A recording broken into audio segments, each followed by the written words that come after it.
Hello minasan, isang mapagpalang araw ulit. Ngayon nga pala ay magbabike kami papuntang windmill. Ayan nga po pala ang aking mga kasama. Sila nga po pala ay literal na biker, samantalang ako ay sabit lang. Kahit pa paano nga po ay medyo malamig pa at malakas ang hangin kaya masarap pong magbike. Ang pagbabike ko nga pala na to ay isang opportunity para nakakalibot-libot din po ako sa mga pasyalan dito sa Japan.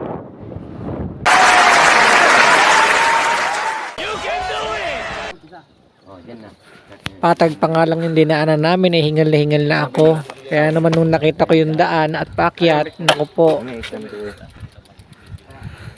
Paakyat.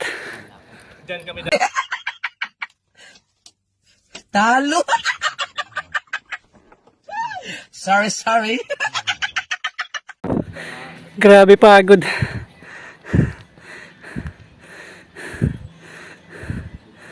Sobrang hingal ko nga dito dahil nangalahati na nga kami. O di ba kalahati pa lang 'yan?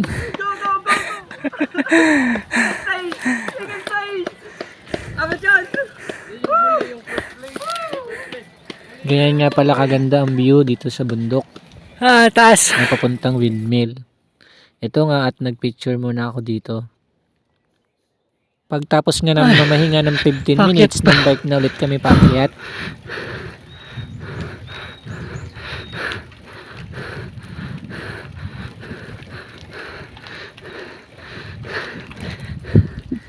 Hello guys.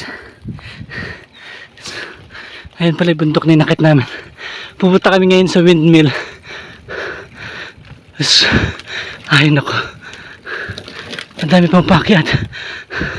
Tsaga.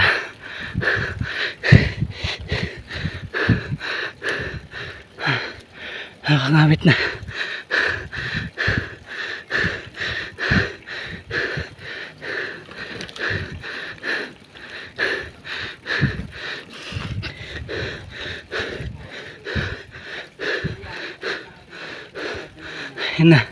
Ayan sila.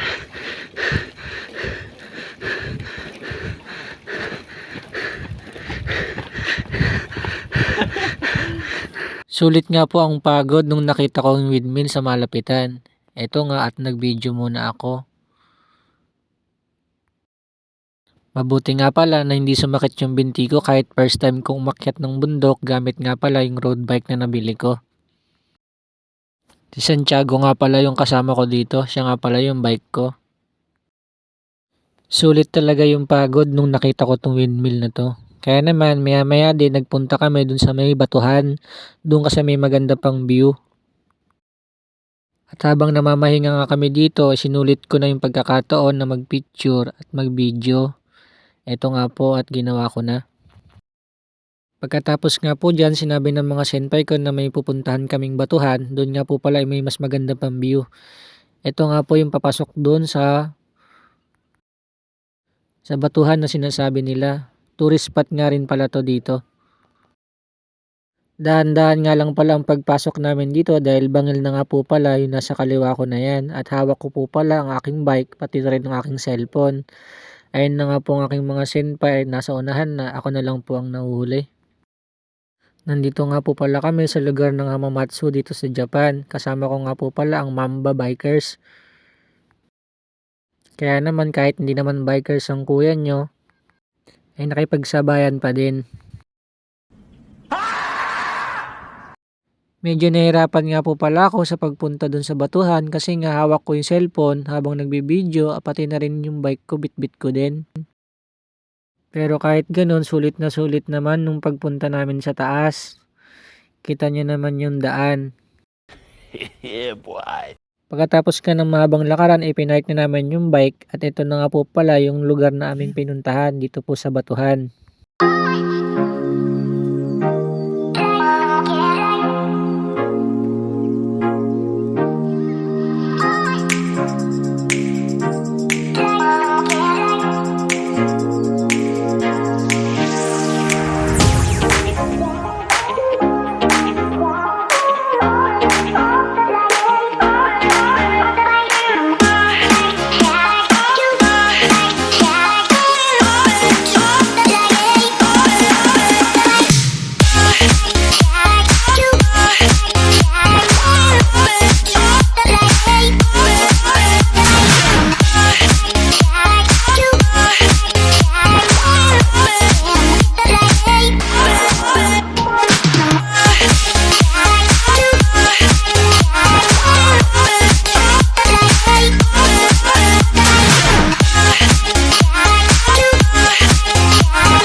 lang po, maraming salamat sa panonood.